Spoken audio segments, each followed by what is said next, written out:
युवराज Dongre news, सत्य, स्पष्ट, निर्भीड। बाबासाहेब आंबेडकरांनी एससी मधल्या 59 जातीमधील फक्त 9 बौद्ध लोकांना आरक्षण दिलेलं आहे 13%, बाकीच्या लोकांना नाही, म्हणून वर्गीकरण पाहिजे ना। हा व्हिडिओ पूर्ण बघा। भरपूर लोकांच्या मनात असं आहे की ते 9 बौद्ध लोक आताचे समोर गेले ना, आम्ही मागं का आहे आणि म्हणून राहिले की आमचं आरक्षण खाल्लं त्यांनी, त्यात आम्ही कलेक्टर झालो असतो।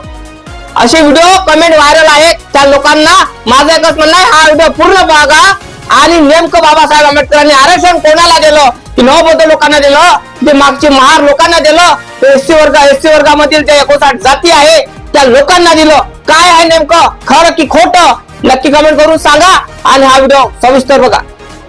बाबासाहेब आंबेडकरांनी आरक्षण कोणाला दिलं? 9 बौद्ध लोकांना दिलं का? जे मागचे जे महार त्या लोकांना दिला का? की आताचे 9 बौद्ध त्यांना दिलं का? तुम्हाला असं वाटत असेल हाच मनात कच्छ निर्माण झाला असेल, पण हा कच्छनाचा उलांसर हा युवराज डोंगरे देणार। हा सविस्तर व्हिडिओ बघा। जे वर्गीकरण होण्याचा शक्यता आहे, सरकारने म्हटलं की वर्गीकरण करा, कारण एससी मधील जे 59 जाती आहे त्याच्यामधले जे 59 मधील जे 9 बौद्ध वर्ग आहे हा समोर गेलेला आहे। शिक्षण प्रणालीमध्ये, नोकरशाहीमध्ये हा समोर आहे, स्पर्धा परीक्षेमध्ये हा समोर आहे, बाकीचे 18 वर्ग का समोर नाही आहे? 18 वर्ग पण समोर आहे, त्याच्यामधले भरपूर लोक चांगल्या नोकरीवर आहेत, त्यांनी आरक्षणाचा फायदा उचललेला आहे। कळलं का? उपकरण म्हणजे वर्गीकरण म्हणजे एका भाकरीचे तुकडे करणं होय। वर्गीकरण म्हणजे एका भाकरीचे तुकडे करणं होय। तुकडे केल्यावर तुम्हालाही माहित आहे भूक जात नसते, कारण भूक जायची असेल तर बंदी भाकर खा, हे माझं मत आहे। आणि बाबासाहेब आंबेडकरांचं पण मत हेच आहे की बंदी भाकर भेटली पाहिजे, तेव्हा तुमची भूक शांत होणार, नाही तर होणार नाही।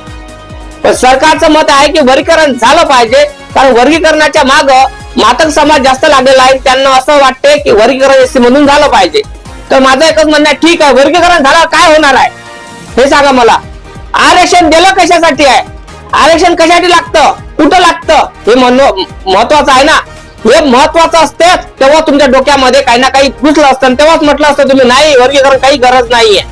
मला असं वाटतंय ज्याने बाबासाहेब आंबेडकर स्वीकारला तोच माणूस समोर गेला। कळलं का? शिका, संघटित व्हा आणि संघर्ष करा हा बाबासाहेबांचा नारा होता। कोण अंमलात आणला? कोणा समाजातील लोकांनी अंमलात आणला? कोण स्वीकारला? 9 बौद्ध लोकांनी। म्हणजे आताचे 9 बौद्ध लोक त्यांनीच बाबासाहेब आंबेडकराला पूजलं, त्यांनीच बाबासाहेब आंबेडकरांचे विचार आजच्या डोक्यात घेतले, त्यांनीच बाबासाहेबांचे विचार सगळे डोक्यात मांडले, ते समोर गेले आणि ते आताचे कलेक्टर आहे, आताचे नोकरदार आहे, स्पर्धा परीक्षेमध्ये चांगले शिकलेले आहे आणि आताचे सुशिक्षित वर्ग आहे, म्हणजे 9 बौद्ध। असं तुम्हाला वाटते का? कारण ज्यांनी बाबासाहेब आंबेडकर स्वीकारला ते समोर गेले। असं नाही की मातंग मध्ये पण नाही आहे, सगळ्या धर्मामध्ये आहे बाबासाहेब आंबेडकर। ज्याने बाबासाहेब आंबेडकर वाचले, बाबासाहेब आंबेडकरांची विचारसरणी डोक्यात घेतली आणि शिका, संघटित व्हा, संघर्ष करा हा मंत्र, हा नारा बाबासाहेबांचा गण अंमलात आणला, तोच समोर गेला, त्यानेच आरक्षणाचा फायदा उचलला। बाकीचे लोक ढोरं चारतच गेले, हे लक्षात ठेवा। आणि तुम्ही म्हणता ना वर्गीकरण झालं पाहिजे, वर्गीकरण कोण म्हणते झालं पाहिजे? मी सांगतो तुम्हाला, जो कोणी त्याने शिक्षणाचा फायदा घेतला नाही, शिक्षण म्हणजे काय ते माहित नाही, स्पर्धा परीक्षा दिली नाही, तेच लोक म्हणून वर्गीकरण झालं पाहिजे। असं नाही पहिलं 9 बौद्ध आहे तर दुसरा मातंग येतो। मलाही सांगा, मातंग मधले लोक काही ना काही बाबासाहेब आंबेडकरांची विचारसरणी अंमलात आणतात, बाबासाहेबाला वाचला आहे असं नाही। 59 जाती आहे ना, 59 जातींना पण आरक्षण समान दिलेलं आहे, 59 जातीला पण आरक्षण समान दिलेलं आहे। असं नाही की 9 बौद्ध लोकांना स्पेशल दिला आहे म्हणून, नाही, 13% दिलेला आपल्या महाराष्ट्रात दिलेला आहे, तर सगळं समान दिलेलं आरक्षण आहे। तिथे उच्च ना नीच ना भेदभाव काहीच नाही आहे, तो विचार करा। आणि आपण वर्गीकरणाची गोष्ट करतो, वर्गीकरण होऊन काही होणार नाही आणि होणार पण नाही, झालेली पाहिजे माझं मत आहे। कारण ह्या वर्गीकरणामुळे काय होणार आहे की जातीवाद वाढणार आहे, भांडणं होणार आहे, डावपेच वाढणार आहे, झगडे होणार आहे। काय मिळणार आहे? सरकार फक्त तमाशा बघणार आहे, लक्षात ठेवा। कारण एसटी मध्ये 59 जाती आहे, 59 जातींनाही आरक्षण दिलेलं आहे 13%।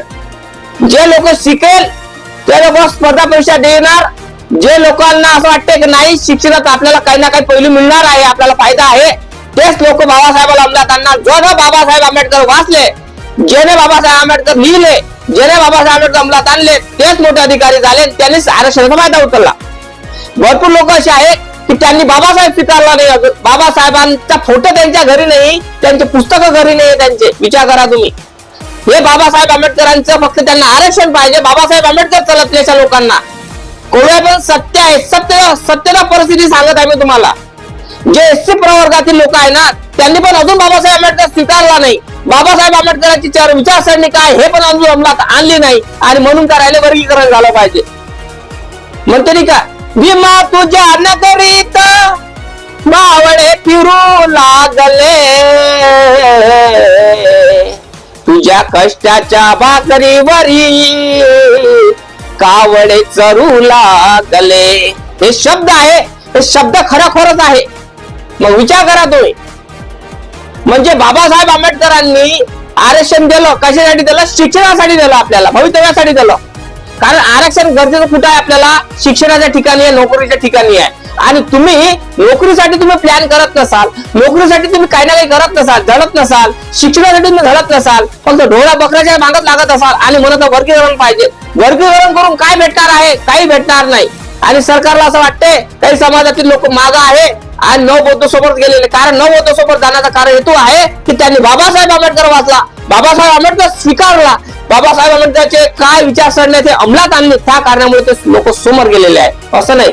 पण नवबौद्ध काही लोक त्याच्यामधले 10-20%, 30%, 50% लोक अजूनही गरीब आहे, हे लक्षात ठेवा. अजूनही गरीब आहे, अजूनही नोकरदार नाही, अजून त्यांनी आरक्षणाचा फायदा उचलला नाही. काय सांगत मी तुम्हाला? एससी प्रवर्गातील गोष्ट सांगून आलो बरं. 59 जाती आहेत, त्या जातीतील बांधवांना माझं बोलणं एकच आहे, वर्गीकरण काही घेण्यात येणार नाही, काही मिळणार नाही. एक भाकर आहे ना, ते एकच भाकर खा. कारण एक भाकर खान आणि तुम्हाला खरंच आरक्षण पाहिजे असेल, खरंच तुम्हाला सवलती पाहिजे असेल तर शिकण्याच्या मागे लागा, शिक्षणाच्या मागे लागा, शिका, संघटित आणि संघर्ष करा. बाबासाहेबांचा नारा हा अंमलात आणा. जेव्हा तुम्ही अंमलात आणा तेव्हा तुम्हाला आरक्षणाचं महत्व काय तेव्हाच कळणार. अजूनही तुम्हाला आरक्षणाचं महत्व कळलं नाही. तुम्हाला असं वाटतं चाल मार्केटचा तो भातकच होय की चिवळा होय, असं भाजीपाला असं वाटत आहे. सुधरा जरा. आरक्षण भीकीने दिलं नाही आपल्याला. बाबासाहेब आंबेडकरांनी हे आरक्षण आपल्याला रक्त गाळून मेहनत करून दिलेलं आहे. रक्त गाळून नाही, मेहनत म्हणते रक्त म्हणजे खुनाखानी नाही केलं त्यांनी आपलं रक्ताचं पाणी करून बाबासाहेब आंबेडकरांनी विचारसरणी आणि एकात्मता, बंधुता या पद्धतीची विचारसरणी मांडून बाबासाहेब आंबेडकरांनी ना खून करून ना झगडे करून आपल्याला आरक्षण दिलेलं आहे. आणि हे आरक्षणात ताट दिलेलं आहे. तर भांडू नका, सगळ्यांनी बरोबर खा, हे बाबासाहेब आंबेडकरांचं म्हणणं आहे. आणि शिका, संघटित आणि संघर्ष करा, हा जो नारा आहे बाबासाहेब आंबेडकर अंमलात आणा. शिका, संघटित संघर्ष करा. जेव्हा तुम्ही शिकाल तेव्हाच तुम्हाला नोकरी लागेल, तेव्हा तुम्हाला आरक्षणाचं महत्व कळणार. नाही तर कळणार काय? फेंड तुम्हाला बाबाच्या ठिल्लू. बरोबर नाही का? कमेंट करून नक्की कळवा.